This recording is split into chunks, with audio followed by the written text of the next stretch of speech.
Hello everybody, it's Emery48 here and welcome back to another Star Wars Sunday. Today we are continuing in the Canon timeline with Star Wars Thrawn Ascendancy, Greater Good. This book takes place in 18 BBY, which is 1 year after Episode 3, Revenge of the Sith, and is written by Timothy Zahn, and I found it for $12. Chapter 1. Admiral Ar'alani, with Captains Thrawn and Lakinda, defeated a group of Nicardan in Vac Combine territory. Thrawn was then allowed to continue on to his mission. Thurfian and Zistalmu have met to discuss their next plan to get rid of Thrawn. Thurfian has recently been promoted to Syndic Prime within the Myth House, but knows if he wants to successfully rid the Chiss of Thrawn, he will likely need another promotion to Speaker. Memories 1. Haplif, working for Jixtus, discussed their success ravaging a world in a civil war, and the only refugee ship being chased down by the Nicardan, who Jixtus had ordered to destroy the Chiss, but now knows they will fail, and wants Haplif to start preparing for the Chiss. Chapter 2. Thrawn has brought the Springhawk to meet with the Paccosh after defeating the Nicardan. Thrawn, Samacro, and Tullius met with Wingali, and he has asked for their help to work for the refugees they gathered after fleeing a civil war. Chapter 3. Tullius spoke with the Magys. She has agreed to join the Springhawk to determine the actual state of their planet and people. Chapter 4. A group of 50 nomads is hoping to have land to grow spices on the Chiss planet of Selwis for 6 months. Counselor Zodlak Uvivil, or Lakuviv, approved this decision. Lakuviv's aide brought the alien nomads to Zodlak Pro Oa, or Lakpro's, ranch. They will be staying up on the hill where crops can grow. Lakpro will be paid by the nomads in either spices or jewelry. Lakpro was not very impressed, but could not do anything to stop it. Memories 2. The nomads, led by Haplif, are working on orders from Jixtus, who had also been ordering Yiv the Benevolent of the Nicardan. Chapter 5. Ar'alani and her fleet came upon the penultimate Nicardan base, finding already destroyed ships and no survivors. They were then ordered to have Thrawn return to Scylla, which is awkward because the Springhawk is no longer with them. Lakinda's ship will break off to alert Thrawn while Ar'alani's ship carries on to the final Nicardan base. Samacro twisted a lie to Tullius about their mission, convinced she is a spy. Chapter 6. Lakinda has spoken with Wingali, finding out Thrawn is no longer where they thought he was, but now much closer to the remaining Nicardan bases. They have changed course. Thurfian helped the Evros family resolve a dispute with the Zodlak family. Chapter 7. Ar'alani arrived at the final base, again seeing it already destroyed. This one had been attacked by a missile, which was hidden inside an asteroid like a Trojan horse. Thrawn has arrived at the Magys' system. They are looking to find the planet, which the Magys refused to share the name of with outsiders, so Thrawn has named it Sunrise. Once in orbit around the planet, clear evidence of widespread damage was visible, especially near rivers, where they are assuming most of the population would have built around.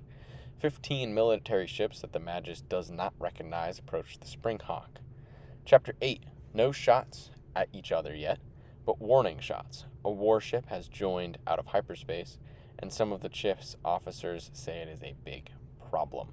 Lakinda and her ship arrived just as the battle dreadnought arrived. It fired on the Grey Shrike. Her and Thrawn were now engaged in battle with the aliens. Chapter 9. The Springhawk destroyed 5 of the battleships, while the other 10 joined the dreadnought against the Grey Shrike. Thrawn sent Lakinda a battle plan, which the officers on the Grey Shrike saw as insane, but that may just be what they need to get out of this battle. Thrawn disabled the other 10 ships. Lakinda and Thrawn won the battle against the dreadnought, causing it to escape to hyperspace. Before its escape, the dreadnought destroyed the disabled ships, giving the Chiss no one to talk to after the battle. Thrawn believes the dreadnought was at the planet to recover someone or something that was valuable enough to start a civil war on the planet to distract and eliminate the people of the planet.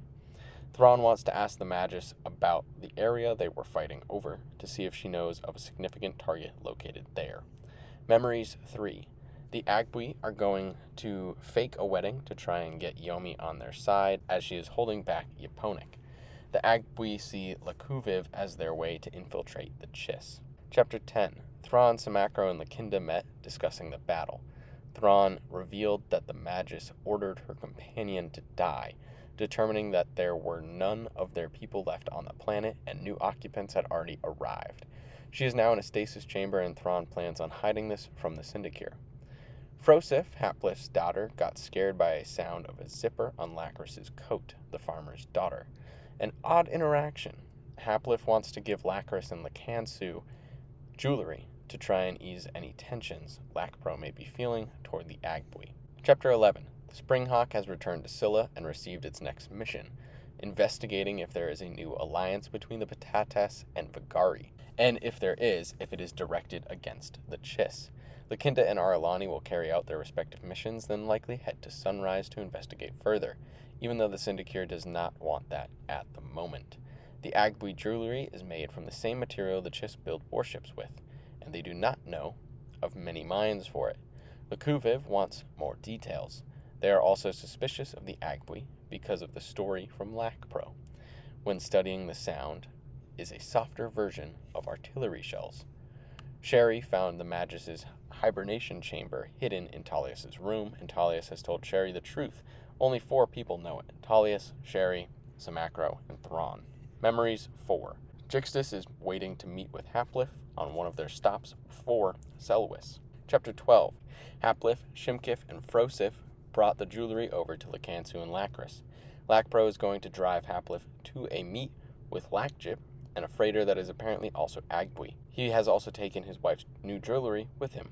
Lakpro showed the jewelry to Lakjip, who confiscated it immediately, saying he must turn in any jewelry Haplif gave him or his family, but would not explain why. Lakuviv has offered a ship to protect the Agbui freighter to their mining planet. Haplif is going to let them borrow their Pathfinder navigator. Chapter 13. The Springhawk arrived at the Patatas' home planet and helped rid them of their potential Nakardan enslavers, to which the Patatas were grateful. No Vagari visible. Memories 5. Haplif met with Jixtus, confirming their plan to get them to Selwys. Chapter 14. Lakpro is sending Lacris's jewelry to a cousin off-planet for him to get it tested away from Lakuviv. Kylori is the Pathfinder. Lakjip has also joined to the mining planet the Agbui have named Hoxim. After a day on Hoxim, Lakjip felt happy with their visit, which meant Kylori was also happy. Thurfian and Zistalmu plan to send Lakinda to assist Thrawn, as they don't believe they can take down Thrawn through him failing, so they will send another captain from another family to at least take some of the praise away from Thrawn. Chapter 15. The Vigilant and the Grey Shrike have arrived at Sunrise, finding an asteroid in orbit they suspect could be another Trojan Horse missile launcher. The Dreadnought had also returned, telling Aralani that they were there to protect the survivors and that the survivors had begged them to be there. Grey Shrike versus Asteroid Missile, Vigilant versus Dreadnought. Chapter 16. The Grey Shrike took out the missile asteroid and went to help the Vigilant against the Dreadnought. When the Dreadnought knew they had lost the battle, it sent a missile to blow up the remains of the asteroid missile and self-destructed their ship. The Vigilant is going to stay at Sunrise to continue the investigation while Grey Shrike goes to assist the Springhawk. Memories 6. Yomi returned to the ship on the brink of consciousness shortly after heading out to birdwatch. Shimkif may have been responsible, but Haplif doesn't know. Shimkif was responsible for Yomi's illness. Yomi realized Haplif and the Agbui were telepathic while Yaponik was away from the ship. Haplif killed Yomi, telling Yaponik that she went to watch a different migration while they went to Selwys. After Yaponik fell asleep, Haplif dumped Yomi's body out into space. Chapter 17. Haplif met with Lakuviv, who has offered to send protection to the Agbui mining world. Patriel Lakuni has agreed to come visit Lakuviv to hear out his proposal. Chapter 18. Lakpro's cousin wants to send the jewelry to Thrawn. Lakuni refused to help Lakuviv, so he took her hostage and made the order with her codes. A Zodlak family emergency was sent out. The Grey Shrike soldier who was going to deliver the jewelry to Thrawn is one of them, so is Lakinda. She is handing command of the Grey Shrike to Apros while they respond to the family emergency, not knowing any of the details of the emergency. Chapter 19. The Springhawk helped defend a Watith ship from a group of unskilled pirates. The Watith commander, Fisser, said he knows where the Vagari base is. Lakinda arrived on Selwys, greeted by Lakjip. She was filled in on the details of the mission, and she seems somewhat skeptical. Memories 7. Kylori and Haplif met with Jixtus to get their orders for the current timeline of the story. Kylori did warn them if Thrawn was involved, they would lose, no matter what their plan was. Chapter 20. Thrawn is suspicious of Fisher setting a trap for them, whether working for the Vigari or someone else. Lakinda, now in command of the Midsummer, joined the other Zodlak ship, Apogee, away from Selwys to the mining planet. She immediately rebuked the order to not log any incoming transmissions. She wants to know of all of them. She is still suspicious and not thrilled to not have learned the names of the officers on her bridge. Chapter 21. The trap that was set was 20 remote-controlled ships in control of Fisher. Thrawn disabled Fisher's ship as the Grey Shrike arrived in the system. With Fisher's ship disabled, the other 20 ships stopped functioning. The Vigilant found a lot of proof of survivors on Sunrise. They also found a mining complex that was heavily guarded, with vehicles that were very different from the vehicles found in the damaged cities. Chapter 22.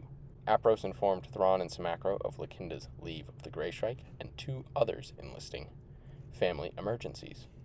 Thrawn has decided the Springhawk and Grey Shrike will go to that sector to investigate. Thrawn learned that Fisher had been hired by Jixtus, but Thrawn doesn't know who Jixtus is, just a description of his image. That is more than he had before. Apros also gave Thrawn the piece of jewelry that had made it all the way from Lacro's farm. Thrawn, Samacro, and Talius woke the Magys to show her the jewelry, which she recognized from their planet, and she agreed to go to sleep, probably after seeing Sherry. Now the question is why the Agbui steal jewelry from the planet, or are the Agbui part of the Magys' civilization? Chapter 23. Thrawn and Apros alerted Lakinda to the trap she was heading into. The Agbui had set up a civil war with at least 3 of the 40 families in the Ascendancy. The Springhawk and Grey Shrike should arrive before those from Scylla. Lakinda is hoping to shave time off from her travel to get there shortly after Thrawn and Apros. As the Agbui were preparing to leave, Lacro confronted Haplif. He revealed knowing of their deception. Shimkif left Haplif behind as Lacro killed him. Chapter 24. The 3 families have arrived and are not happy. The Springhawk has also arrived, supposedly in trouble from the remote-controlled ships they took control of from Fisher. Lakinda was now in command of the combined Chiss force against the not-actual enemies to not actually save the Springhawk. The Chiss force was beginning to eliminate the remote-controlled ships. Chapter 25. Lakinda tried to warn Thrawn that there might still be a civil war from the embarrassment of there being no actual mine. When she came out of the comm room, her other officers told her they were removing her from command. With the help of Sherry, the Springhawk directed the remaining remote-controlled ships to crash land into the mine, obscuring any evidence left behind. Chapter 26. Lakuni, now back in her command of Selwys, has removed Lakuviv and Lakjib from their positions. She is also interrogating Lakpro to see if he has any additional information to offer. The Springhawk and all 3 families had the same fake story, confirming that they were attacked and without the help of the Grey Shrike, they would not have survived. Kylori met with Jixtus, who announced himself as a Grisks. Kylori's new mission is to figure out how the Chiss travel through hyperspace without hiring navigators. Lakinda was being ostracized by the Zodlak family. Zastalmu has offered her to become a trial-born of the Uritzi, a higher position in a higher-ranked family. She's taking time to consider the proposal. Patriarch Thoraki of the myth has died of old age. Thurfian was promoted to Patriarch, where he was told of an alien weapon called the Star Flash, which, that's all the information we know so far, but it sounds a lot like a Death Star. That is all I have for this book, Book 2 of the Thrawn Ascendancy series. Book 3 will be in a couple of weeks. Let me know your thoughts on the book down below in the comments. Thank you everybody so much for watching, and I hope you have a wonderful rest of your day.